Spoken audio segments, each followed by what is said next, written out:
أعوذ بالله من الشيطان الرجيم بسم الله الرحمن الرحيم الحمد لله والصلاة والسلام على رسول الله أما بعد. Adá ọpẹ́ tí kò ní báyìí ló mọ fún Ọlọ́run, ọba tí gbogbo ọpẹ́ yẹ, ọba tí gbogbo ẹ̀yìn yẹ, ọba tí gbogbo àpọ́nlé yẹ àti gbogbo ògo. Tá a fi fayé lẹ̀, Ọlọ́run fi wá sínú àwọn ẹrú tí ó máa dúpẹ́ fún ọ. Fi wá sínú àwọn ẹrú tí ó máa kí ọ, tí ó máa yìn ọ́ ní gbogbo ìgbà. Má fi wá sínú ẹrú aláìmoore o. Ọlá títóbi ìwọ Ọlọ́run. Àánú ìwọ Ọlọ́run ọba, ìkẹ́ ìwọ Ọlọ́run ọba, àlékún àgbéga ìwọ Ọlọ́run ọba, má ṣà bá wa ṣe fólólùfẹ́ rẹ̀ Ànábì Muhammad. Kí ìkẹ́ náà dórí gbogbo àwọn ànábì Ọlọ́run, kí ìgẹ̀ náà kó dórí gbogbo àwọn ẹni ire, tó fi wá dórí àwọn àfáà tọkọ wa ń kéwú, tó fi dórí gbogbo àwọn òbí tó bí wa sáyé tí wọ́n tọ́ wa rí. Ọlọ́run bá wa ṣàánú wọn, Ọlọ́run bá wa pẹ̀lú wọn. Dórí gbogbo olólùfẹ́ tí ń fẹ́ wa nítorí tọ́lọ́run, nínú ọkùnrin nínú obìnrin, gbogbo ẹni tí ń gbọ́ mi, akíra wa ní kíkí tó dáa jùlọ. Ẹ jẹ́ á gbé kíkí látòrí àwọn tọ́lọ́run fi ṣaṣáájú fún wa, àwọn tọ́lọ́run fi ṣe olórí fún wa ní orílẹ̀-èdè wa, orílẹ̀-èdè yín, orílẹ̀-èdè mi, orílẹ̀-èdè Kwara State. His Excellency gómìnà wa Governor Abdulrazak Abdulrahman, Ọlọ́run bá wa dúró tì wọ́n, Ọlọ́run bá wa pẹ̀lú wọn. Wọ́n ló gbé kọ́kọ́rọ́ ìlú wọn lọ́wọ́ pé kí wọ́n máa tukọ̀ ẹ̀, Ọlọ́run má jẹ́ wọn sì wà. Èbúté tí wọ́n bá gbé wa sọ̀kalẹ̀ sí jójìbúté ayọ̀, jójìbúté tá a dé tá a ti dúpẹ́ lọ́dọ̀ Ọlọ́run ọba, tìdùnnú pa dúpẹ́. Kwara State ti dáa ju tàná lọ. Bẹ́ẹ̀ ni kò ṣe ìwọ Ọlọ́run ọba, má jẹ́ wọn sì sọ o, má jẹ́ wọn sì rò, má jẹ́ wọn sì ṣe. Gbogbo àwọn tí wọ́n tún wá ń jẹ́ olórí fún wa ní Kwara State, bẹ̀rẹ̀ látòrí gbogbo àwọn chairman local government àti gbogbo àwọn olórí ìletò, gbogbo àwọn lọ́balọ́ba, gbogbo wọn pátápátá náà la kí, ààyè nìkan lẹ̀ láì kí o, àṣàrin fíṣẹ́ nìkankan. Àwa kí gbogbo ọmọ Kwara State òdodo, gbogbo olólùfẹ́ ìlú, gbogbo kọ́mọ́bàjẹ́ fún ìlú Kwara State. A kí gbogbo ara wa, a kí èmi náà kíra mi torí ọmọ Kwara State lèmi náà, nínú kọ́mọ́bàjẹ́ ibẹ̀ lèmi náà wà, nínú kọ́mọ́bàjẹ́ ibẹ̀ níwọ náà wà. Gbogbo ẹni tí bá ń du kọ́mọ́bàjẹ́, ó kéré ó tóbi ní Kwara State, a kíra wa ipe assalamu alaikum wa rahmatulahi wa barakatuhu. Àjọ dáadáa tí wọ́n ṣara wọn jọ lórí kọ́mọ́bàjẹ́ ní Kwara State, Elite Network for Sustainable Development ti Kwara State, àwọn ni wọ́n gbéṣẹ́ Ọlọ́run rán wa wípé ẹ jẹ́ á fi ọ̀rọ̀ Ọlọ́run bọ́ gbogbo ọmọ Kwara létí, ẹ jẹ́ á fi bọ́ wọn yóò, ká rán wọn létí wípé olúọba Kwara State ó gbé ilé wa lọ́wọ́ bí àmánà. Bó ṣe ń jámánà lọ́wọ́ àwọn tó já ṣáájú, ń jámánà lọ́wọ́ gbogbo àwa tí wọ́n ń ṣaṣáájú lélẹ́rí náà. Tá a bá jókòó ní méjì mẹ́ta tá a péjọ lọ́mọ Nàìjíríà lápapọ̀, ìyìn rò pé ń tá a máa ń sọ tí máa ń dùn mọ́ wa ń pa ìlú wa, ìyìn rò púpọ̀. Ń tọ́pọ̀ jù nínú tá a máa ń sọ ń pa Nàìjíríà ti ń dùn wá lọ́kàn náà ni, kò tí ì rí bá a ṣe fẹ́, tá a bá gbé ti sọ́wọ́ náà, tá a gbé yẹ̀wò, a sọ àní sọ tán. Ẹ mọ iye ẹni tó kàwé tí ò ríṣẹ́, ń bẹnu agboolé yín, ń bẹnu agboolé tiwa náà, ń bẹnu fámìlì rẹ̀, ń bẹnu fámìlì tiwa náà. Kí a kàwé tán àríṣẹ́, a wọlé ìwé àlọ́ àrójútu ẹ̀bọ̀rọ̀ àti ẹ̀rọ admission, a fẹ́ kàwé àrà admission, gbogbo ẹ̀ dojúrú, gbogbo ẹ̀ fọ́jú pọ̀ ní gbogbo Nàìjíríà lápapọ̀, kì í ṣe Kwara State nìkan. Èyí tó kàn wá tá a fẹ́ mójútó jù níbi ọ̀rọ̀ tá a mọ̀ bára sọ náà lọ́rọ̀ Kwara State. Àmánà mi ni, àmánà tiẹ̀ ni. Bó ló ṣe yẹ kí gbogbo owó pawọ́ pọ̀, kí lọ́lọ́run fẹ́ lọ́dọ̀ kálukú wa, kí lọ́lọ́run fẹ́ lọ́dọ̀ rẹ, kí ní fẹ́ lọ́dọ̀ tèmi náà lérí ọ̀rọ̀ Kwara State àti dá rẹ̀. Nítorí pé Kwara State dọ́wọ́ yín o, ó dọ́wọ́ tiẹ̀ náà. Wọ́n náà play róòlù tiẹ̀, kémi náà play róòlù tèmi ní Kwara State tí ó fi dá. Ní èyí tí mo check gbẹ̀yìn ní wọ́n ní 2020, National Bureau of Statistics in Nigeria, wọ́n ní 2020 unemployment ní Kwara State, ìjọba ló sọ bẹ́ẹ̀ o. Bóyá tí independent body mi bá tún evaluate àbí tí wọ́n ṣe study tiwọn, ó ṣeé ṣe kí result tí wọ́n yàtọ̀. Wọ́n lọ́nà unemployment ní Kwara State ó lé ní 20%. Ó dá mi lójú pé tí independent body bá ṣe study tí wọ́n ṣe ń tó súnmọ́ ni pé kó jù bẹ́ẹ̀ lọ, torí ní tá à ń fẹ́ yín jú rí ní Kwara State unemployment ní láti ju 20% lọ, ó ní láti ju 20% lọ. Kéèyàn kàwé kọ́mọ̀rì iṣẹ́ ṣáàmọ̀ túmọ̀ ẹ̀ ṣá, ìtumọ̀ ẹ̀ ní pé jàǹdùkú ọmọ pọ̀ sí, wàhálà ọmọ pọ̀, insecurity, ẹ̀mí ò ní balẹ̀. Ẹnìgbà tó kàwé tí ò ríṣẹ́, ṣé kò ní join court ni, ṣé kò ní mọ́ lu jìbìtì? A justify gbogbo kinní wọ̀nyí o, àmọ́ nǹkan kan ní bí nǹkan kan, tí nǹkan kan bá ti yingin bì kankan, system là ń lò, ó bá ti yingin bì kan, ẹ máa rí ìpalára rẹ̀ lára àwọn bòmíì nínú sísítẹ́ẹ̀mù yẹn. Gbogbo wa la wá jọ ń jìyà àìgbádùn sísítẹ́ẹ̀mù wa ní Nàìjíríà lápapọ̀ àti sísítẹ́ẹ̀mù wa ní Kwara State. Responsibility wo ni ń bẹ lọ́rùn àwọn adarí wa ní Kwara State? Èwo ni ń bẹ lọ́rùn tèmi? Èwo ni ń bẹ lọ́rùn tiẹ̀ tó yẹ kí kálukú play? Regardless ẹ̀sìn tá a bá ń ṣe, regardless ìjọ tá a bá belong sí, ìlú gbogbo wa jọ ń gbé bẹ̀ ni. Bọ́nà bá burú kọ̀dẹ́ lẹ́sìn kan mọ́ o. Ọ̀nà tó burú tó tíyẹn lé ní accident ń bẹ tó bá ṣìrìn ń bẹ Ọlọ́run fi sọ rẹ̀ sọ wa. Kò ní ṣa mùsùlùmí yàtọ̀ sí pé kírísítẹ́nì lélẹ́yìí ọ̀wọ́n ọ̀gbọ́dọ̀ ní accident mùsùlùmí ní kọ́ ní accident ń bẹ. Kò ní differentiate ẹ̀, kò ní mú Yorùbá yàtọ̀ sí tápà, kò ní mú Fúlàní yàtọ̀ sí Haúsá. Tìlú ọba ti dá gbogbo alájọ jìyẹ equally, bómi ọ̀dá gbogbo alájọ káìsàn ń bẹ equally, bí wọ́n fún wa ná gbogbo alájọ ra ìgbádùn ń bẹ equally. Ó dojúrú nípa economy, wáṣẹ́wáṣẹ́ àríṣẹ́, ẹni tó ríṣẹ́ wọ́n sanwó oṣù fún, àwọn tó ríṣẹ́ wọ́n sanwó oṣù fún, àwọn tó ń sanwó oṣù fún náà ṣe iye tọ́tán tí wọ́n tọ́ sí wọn fún wọn. Ọfà káwọn náà má lè deliver aṣẹ́ bó ti yẹ. Ọ̀gá iléèwé tí ò gbowó oṣù tẹwa ní àwọn ọmọ ọ̀mọ̀wé, ẹnu owó lẹ́fẹ́ fi sọ pé àwọn ọmọ ọ̀mọ̀wé ẹ sanwó ẹ̀ṣẹ̀ tọ́ fún bó ti yẹ. Ṣé ẹ tọ́jú ẹ̀? Ṣé bọ́n ti tọ́jú àwọn tán kọ́ ọmọ nẹ́kọ̀ọ́ tán kọ́ ọmọ ń wèé láwọn ìlú tó dàgbà sókè là ń tọ́jú tiwa? Gbogbo n tá a fẹ́ mọ́ bára wa sọ á mọ̀ fi bára wa wí. Èyí tó yẹ kí ìjọba ó mú tiwọn ń bẹ̀ á mọ̀ sọ, èyí tó yẹ kọ́ ọmọ ìlú náà mú tiwa ń bẹ̀ á mọ̀ sọ. Torí tá a bá sọ lọ tá a bá sọ bọ̀, orí ìjọba là máa da gbogbo ẹ̀ lé o. A da gbogbo ẹ̀ lé ìjọba lérí pé ìjọba là ní, ìjọba wa ní ọ̀dà. Èmi ò mọ̀ sáwọn tán máa jẹ ìjọba lé wa lérí, ṣé wọ́n máa fi wọ́n ránṣẹ́ láti planet mi àbí country mi ni? Ṣé ìṣèlú yìí náà wọ́n gbé dàgbà ni? Ẹ̀jẹ̀ tí ń bẹ lára wa náà ní ń bẹ lára wọn. Tá a bá tún ẹ̀jẹ̀ ara wa ṣe, á produce ọmọ rẹ̀ tí ó govern wa lọ́nà tó dáa. Ẹ̀jẹ̀ tí ń flow lára wa ní ọ̀dà, ẹ̀jẹ̀ á tún ṣe, ẹ̀jẹ̀ á fa ẹ̀jẹ̀ tuntun síra wa lá ni wọ́n fi ní ká fọ̀rọ̀ Ọlọ́run ká fi bọ́ra wa. Ìjọ Elite Network for Sustainable Development ọlọ́mọdé ó bàjẹ́, tí coordinator wọn jẹ́ Dr. Abdul-Lateef. Àwọn ni coordinator ìjọ náà. Àwọn ni wọ́n fọ̀rọ̀ Ọlọ́run rán wa pé ká bá gbogbo ọmọ Kwara sọ, ká máa bára wa sọ lẹ́ẹ̀kọ̀ọ̀kan bẹ́ẹ̀. Báwọn bá ṣe ń ṣe gbogbo ìgbésẹ̀ tiwọn lẹ́sẹ̀ kan lọ́wọ́ kan pé ká bá corruption jà, ká bá ìwà jàǹdùkú ìwà jẹgúdújẹrá ká bá jà, káwa tún máa fọ̀rọ̀ Ọlọ́run ọba bọ́ public náà. Àtèmi tí mọ̀ sọ, àtẹ̀yìn tẹ́ mọ̀ gbọ́, àti gbogbo àwọn àfáà míì àtàwọn olùdarí ẹ̀sìn míì náà táwọn náà tún máa ràn wọ́n lọ́wọ́ nídìí iṣẹ́ yìí. Ọlọ́run má ṣá máa kọ́ wa máa sọ, Ọlọ́run má ṣá máa kọ́ wa máa ṣe. Èyí tí mo fẹ́ fi síde gbogbo ẹ̀, òun níbi tí gbogbo nǹkan ti bẹ̀rẹ̀, òun sì lọ parí sí. Gbogbo tí ń ṣe wá Nàìjíríà lápapọ̀ àti ìlú Kwara ládàṣàlẹ́ṣà, ibi tí ń ṣe wá tí ń já ìsàn wa, ibi tó ti bẹ̀rẹ̀, ibi tó dẹ̀ parí sí, òun náà lọ̀rọ̀ àmánà. Ńlá fi pé àkọlé gbogbo tí mo ń tá mọ̀ bára wa sọ, tí gbogbo wa sí yan ọmọ jáde sí lábẹ́ ni àmánà Kwara State tí ń bẹ lọ́wọ́ rẹ̀. Àmánà Kwara State tí ń bẹ lọ́wọ́ mi, tí ń bẹ lọ́wọ́ ọmọdé, tí ń bẹ lọ́wọ́ àgbà, àwọn olórí wa àtàwa tó ń ṣe olórí lélérí. Àmánà tí ń bẹ lọ́wọ́ gbogbo wa ká máa rán ara wa létí, torí tó bá dijọ́ àlùkìyámọ̀ tọ́lọ́run ó ṣèṣirò wa yóò ti pẹ́ jù.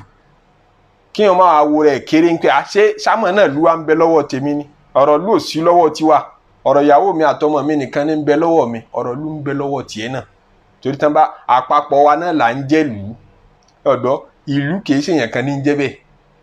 Ẹni tó jó lórí tó lè mi lọ bá gbogbo ìlú yìí, tí gbogbo yín bá túká nù ìlú bó bá kò òun nìkan ta ní ń ba lélérí, kò sí ìlú mọ́.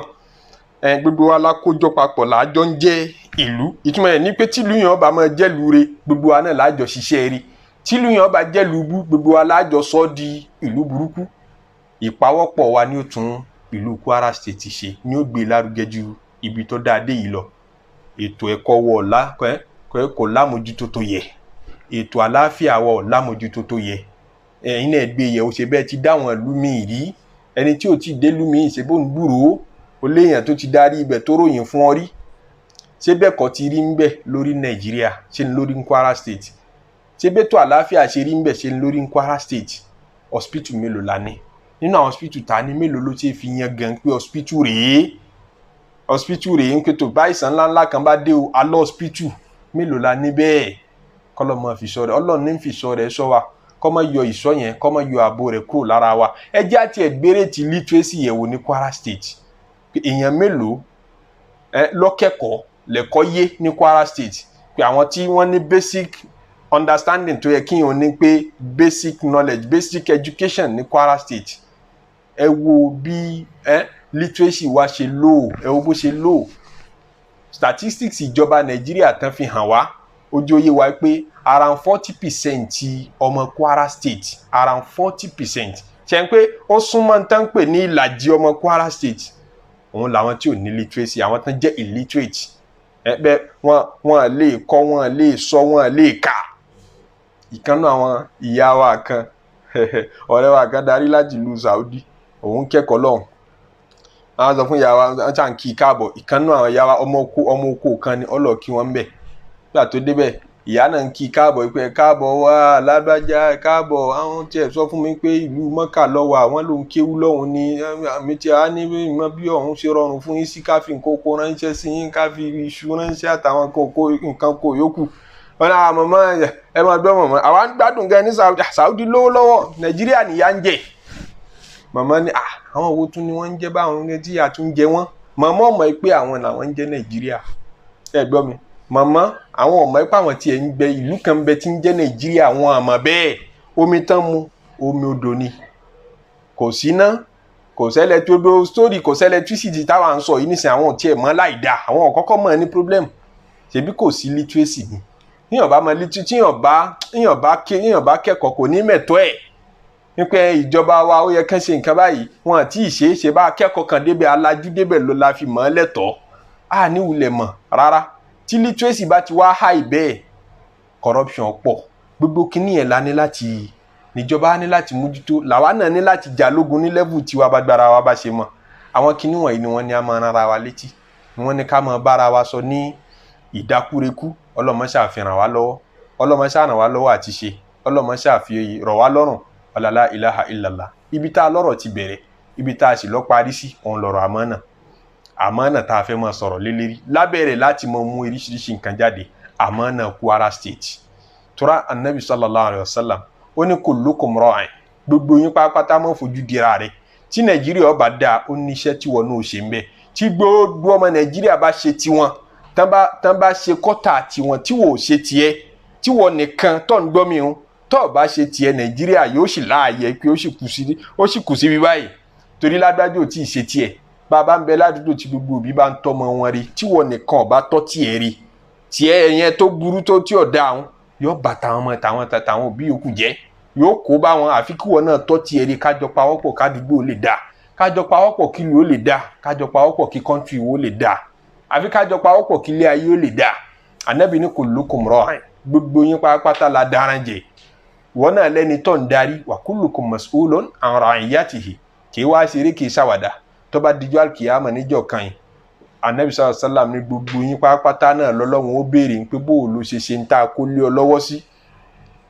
ẹni tí ó yẹ kí èmi ò kú jọba ilé sanmi ni mímí ò jóyè èmi ò bá wọn jẹ nǹkan kan èmi ò jẹ gómìnà ìjọba ìjẹ mọ́gà kódà ìjẹ mọ́gàjí ìjẹ olórí ẹbí gan wọn náà ní tí wọn náà fẹ́ ṣe kullukum ra'in gbogbo yín pátá la ṣáájú gbogbo yín pátá lẹ̀ ń daran jẹ gbogbo yín lẹ̀ ń kó yẹn jẹ wa kullukum mas'ulun an ra'iyatihi ẹni tá a fi jó lórí lọ́jà ọlọ́run ó bí ọ tó bá dijọ́ àlùkìyámà bó lọ́jà ṣe rí lásìkò tiẹ̀ ẹni tá a fi jó lórí ìjọ pé gbogbo àwọn awakọ̀ lù yìí wọ́n ní gbogbo wọn fi ṣe lórí chairman ọlọ́run bọ̀ wá bí ọ tó bá dijọ́ àlùkìyámà bó ló ṣe gbogbo ẹni tó gbogbo rúran abẹ́ ẹsẹ̀ gbé ládùúgbò wọn fi ọ́ ṣaṣáájú ńbẹ̀ ẹgbẹ́ ọ̀dọ́ ẹgbẹ́ àwọn obìnrin wọn fi ọ́ ṣaṣáájú ẹgbẹ́ àwọn ọkùnrin wọn fi ọ́ ṣaṣáájú ńbẹ̀ kullukum mas'ulun an ra'iyatihi gbogbo yín pátá lọ́lọ́run ń bọ̀ wá bí pé bó ló ṣe Ànábì sallallahu alaihi wasallam ní kódà arákùnrin tí ò joyè kankan bì kankan tó ní ṣebínú ilé mi nìkan ní ń gbé inú ilé tó ń gbé yẹn náà Ànábì lọ́lọ́run ó bí ọ pé war-rajulu ra'in fi ahlihi ìyàwó tó fẹ́ àtọmọ tí wọ́n bí fún ọ̀hún náà aṣáájú ló jẹ́ láàrin wọn alámòjútó ló jẹ́ láàrin wọn Olúwa ó bí ọjọ́ àlùkìyámà ìké bó ló ṣe é sí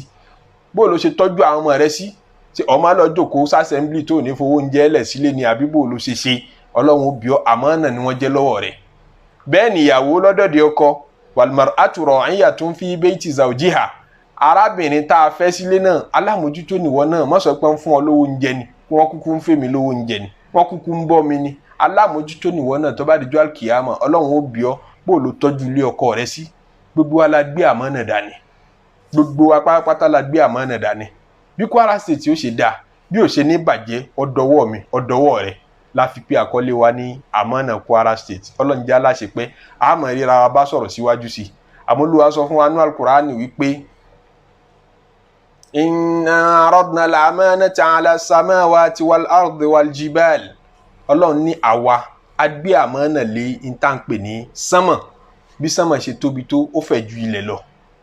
a gbé ilé sánmà lọ́wọ́ pé sánmà wá gbé àmọ́nà dání a fẹ́ gbé àmọ́nà lé ọ lọ́wọ́ a tún gbé lé ilẹ̀ lọ́wọ́ pé ilẹ̀ wọ́n náà wá gba àmọ́nà àbí wọ́n náà lè gbà á a tún gbé lápáta lọ́wọ́ pé àpáta àbí wọ́n náà lè gbà àmọ́nà gbogbo wọn fa abayna an yahmilnaha gbogbo wọn ni wọ́n reject ẹ̀ gbogbo wọn kọ̀ sọ́lọ́n lọ́wọ́ pé a lè gbà á ó wo jù wá lọ báwọn bílẹ̀ ṣe tóbi tó ìdá ilẹ̀ ń complain fọlọ́n pé àmọ́nà tóbi jù òun lọ Allahu Akbar bí sánmà ṣe fẹ̀ tó sánmà complain fọlọ́n pé àmọ́nà òun ò lè tẹ́rí gbà bá pátá ṣe wá strong bí ṣe máa ń le tó òun náà sọ fọlọ́n pé òun ò lè gbé àmọ́nà ọmọ ènìyàn fẹ́lẹ́fẹ́lẹ́ ọmọ ènìyàn tí ò lágbára àwọn ọmọ ànábì ádámà àwa tẹ́rìsì fahamalaha al-insan Ọlọ́run ní ọmọ ènìyàn ló sọ pé èmi rẹ́dì láti gbà àmọ́nà tí sánmọ̀ lè gbà ẹ̀rù ń bà pé tóun ọ̀bá rà mọ́nà yìí tóun ọ̀bá rí ṣe bó ti yẹ ìyà rẹ̀ lágbára níwájú Ọlọ́run ẹ̀rù ń bà ilẹ̀ pé ìyà àmọ́nà lágbára níwájú Ọlọ́run ẹ̀rù bà àpáta ntọ́ bà àpáta lẹ́rù tọ́ bà sánmọ̀ lẹ́rù tọ́ bà ilẹ̀ lẹ́rù ọmọ ènìyàn tẹ́rìsì pé mo rẹ́dì àti gbà Ọlọ́run ní innahu kana zaluman jahula ọmọ ènìyàn padà rà àmọ́nà láre ni o ó padà ṣàbùsí ń bi àmọ́nà ni o kò yí ọmọ ènìyàn àìmọ̀kan dà á láàmú kò mọ̀ pé lẹ́yìn ọ̀rẹ́yìn tó bá dijọ́ kan yà ń bọ̀ wá béèrè àmọ́nà lọ́wọ́ òun ó ti gbàgbé bẹ́ẹ̀ kí làmọ́nà òun gbà táwọn mímọ́ ń gbé yẹ̀wò pé àmọ́nà wo lọ́lọ́run sọ tó lóun gbélé sánmọ̀ lọ́wọ́ sánmọ̀ gbà òun gbé fúnlẹ̀ ilé ọ̀gbà ọmọ ènìyàn lọ́wọ́ àtẹ́rísà mọ́nà ẹni gbogbo ń ti ń jẹ́ gbà fi pamọ́ láti rí ìgbà fi pamọ́ Ọlọ́run tó fi kan téèyàn ẹni tó trust rẹ kódà bó sọ̀rọ̀ àṣírí rẹ lọ sọ fún ọ tọ́fẹ̀mí balẹ̀ sí ọ gbogbo òfẹ̀mí balẹ̀ sí pátápátá Ọlọ́run bọ̀ wá béèrè gbogbo òfẹ̀mí balẹ̀ sí ẹni tá a fi jẹ gómìnà afa trust rẹ ni o gbogbo tá a bá fi entrust èèyàn láyé àfi ọ jẹ ìmáàmù mọ́ṣáláṣí atrust rẹ ni àfi ọ jẹ olórí ìjọ atrust rẹ ni ẹni tí wọ́n yá lówó tí ọ̀sán bọ̀rọ̀ wọ́n trust rẹ níjọ́ tí wọ́n yá ọ lówó gbogbo tí ń jẹ́ àmánà pátápátá Ọlọ́run ní ẹrù tó wúwo ni sánmà lóhun ò lè gbé ilẹ̀ lóhun ò lè gbé ọmọ ènìyàn ló ṣàyà kókó nà kí n pé máa gbé innahu kana zaluman jahula ọmọ ènìyàn padà ṣàbòsí ọmọ ènìyàn ṣàìmọ̀ kan nípa bá jọ àkìyàmọ̀ Ọlọ́run bọ̀ wá béèrè anabi sallallahu alayhi wa sallam ó sọ pé tá a bá dé bá dijọ́ àkìyàmọ̀ tán bá dórí òkè àsìrátì ọlọ́mọṣà kó wa yọ ń bẹ̀ òkè náà máa wà lórí afárá ni tí ó máa wà lórí iná jahannama wọ́n wá gbé afárá tẹ́ẹ́rẹ́ kan síbẹ̀ ó tínrín níbẹ̀ ni wọ́n ní kí gbogbo ọmọ ènìyàn máa gbà kọjá lọ sínú àlìjẹ́nnà ọmọ náà máa wá jábọ́ sínú iná láti bẹ̀ ọlọ́mọṣẹ́ wa lọ́mọ náà anabi sallallahu alaihi wasallam ní nǹkan méjì kan ní ó máa já àwọn èèyàn bọ́ tó bá dijọ́ náà ẹlẹ́bọ tiẹ̀ ní láǹfààní àti gorí ẹ̀ nítorí òun wulẹ̀ ṣẹbọ sọ́lọ́run ìbẹ̀rẹ̀ pẹ̀pẹ̀ rẹ̀ ni ó ti já bọ́ọ̀lẹ̀ abẹ́ni tó bá sì tún jẹ́ ẹlẹ́sìn tó gbọ́ lọ́wọ́ ọba gbọ́ lẹ́yọ̀ kan tí ò ṣẹbọ sọ́lọ́run òun máa gbìyànjú àti rìn lórí ẹ̀ nǹkan méjì ní ó máa já wọn bọ́ ní lérí òkè àsìrátì ọlọ́mọdé ajábọ́ ńbẹ̀ alákọ̀ọ́kọ́ tá nàbì sọ ní pé ní wà tursalul amanatu warrahima ala janibi sirat àdìsí náà mọ́ Muslim gbà wá àdìsí tó lálàáfíà ni wọ́n ní wọ́n rán anabi sallallahu alaihi wasallam ní wọ́n rán àmánà àti okùn ẹbí síso wọ́n rán wọn wá sórí òkè àsìrátì nígbà tó bá fẹ́ gbàbẹ̀ kọjá méjèèjì ó wá yọ sí ọ wọ́n máa wá fà ọ́ lọ́tún wọ́n máa fà ọ́ lósì okùn ẹbí ń bẹ lọ́tún àmánà ń bẹ lósì wọ́n máa fà ọ́ ìyí tó bá fi jẹ̀bi nínú méjèèjì lọ́ọ́ bá wọnú náà lọ́mọ sí wa lọ́mọ náà tó bá jẹ́ ni tó yẹ kí gbogbo ẹni tó bá fọkàn balẹ̀ sí ọ lọ́mọ jàǹbá láti rí ọ̀rẹ́ ẹbí rẹ ará rẹ nídìí iṣẹ́ rẹ wọ́n trust rẹ wọ́n fi ọ sí position kan pé mọ́ ẹ ṣiṣẹ́ báyìí ó ní dabaru tó ń ṣe ń bẹ̀ tó yí ọ wà nù okùn rẹ bí n ṣe ń sọ̀rọ̀ yìí ọmọ bẹ́ẹ̀ bí èmi náà ṣe ń sọ̀rọ̀ yìí èmi náà mọ bí èmi náà kù sí níbi tí wọ́n ti trust èmi náà níbi tí wọ́n ti fọkàn balẹ̀ sí mi ń bo mo ti ń jàǹbá wọn bẹ́ẹ̀ àmánà yẹn ń bọ̀ wá ń jọ àkìyàmọ̀ tá a bá dórí àsìrátì Ọlọ́run ṣe àforíjì wa tá a bá fẹ́ kí ìlú wọ́ dáa kí kálukú ọlọ́ kí èsì àmánà la fi pé fíìmù ọ̀rọ̀ tá a mọ̀ bára wa sọ ní àmánà Kwara State n ti ń jẹ́ àmánà tó tóbi ní o bó ṣe bá olórí lọ́ba ẹlẹ́mù wí bó ṣe bá dùgbò àwọn tá a fi ṣaṣáájú lọ́ba dùgbò àwọn tàwa tó ń balẹ̀ lérí wí nínú ọjà rẹ nínú òwò rẹ ṣọ́ ń ṣàmánà ń bẹ̀ nǹkan ọ̀tajà fún kọ́sítọ́mà lásán wóye ìbúra tó búra lérí irọ́ tó sì trust rẹ tó nígbà tó sì sọ pé àwa náà ríra bẹ́ẹ̀ wàláhì iye tó bá dé nìyí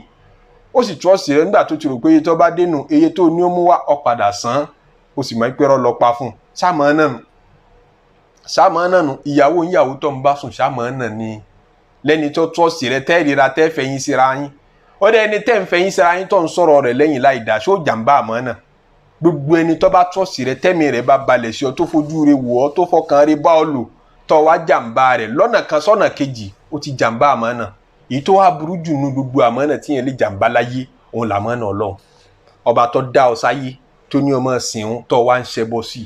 tó wá ń tojú bọ lé ológun káàkiri ó ti bíríìtì trust Ọlọ́run ọba ọjàǹbá àmọ́ náà Ọlọ́run ọba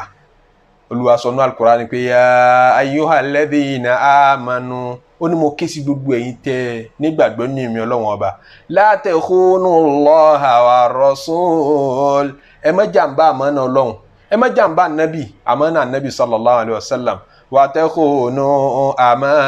amanatikum wa antum ta'lamun ẹ má jàǹbá gbogbo àmọ́ náà ara yín náà àmọ́ náà ẹ̀gbọ́n sábúrò má jàǹbá ẹ̀ àmọ́ náà ẹbí rẹ àmọ́ náà ẹbí iṣẹ́ rẹ àmọ́ náà ìjọba àmọ́ má sọ pé nígbà tó ti jẹ́ ìjọba wọn ṣe lu jìbìtì ìjọba òsà ní rojọ́ takò ọjọ́ àlùkìyámà kò ní sí ti ń jẹ́ ìjọba àmọ́ má ronú bẹ́ẹ̀ gbogbo tí ń bá ti ń jẹ́ ẹ̀tọ́ ẹlẹ́tọ̀ọ́ má jọ tọwọ́ rẹ parẹ́ má jẹ́ kí òṣì kó tì ọ́ débẹ̀ má jẹ́ ká ìríjà ìrímu kó sọ ọ́ dẹni tí ò ní ṣe fọkànbalẹ̀ sí mọ́ wa takhunu amanatikum ẹni tó gbé mọ́tò lé ọ lọ́wọ́ mẹkáníìkì tó ní ọba àwọn tún ṣe tó sì ń yọ nǹkan bẹ́ẹ̀ lọ́ọ́ tà wa takhunu amanatikum ìwọ télọ̀ ọ̀tọ̀ láṣọ tán gbé fún ọ quality rẹ̀ high ó sì lọ wárù yìí tọ́jọ́ tí quality rẹ̀ lò òun ló rán fún wọn ló fi dá a padà wa takhunu amanatikum gbogbo ọ̀nà tẹ́ẹ̀mọ̀ fi jàǹbá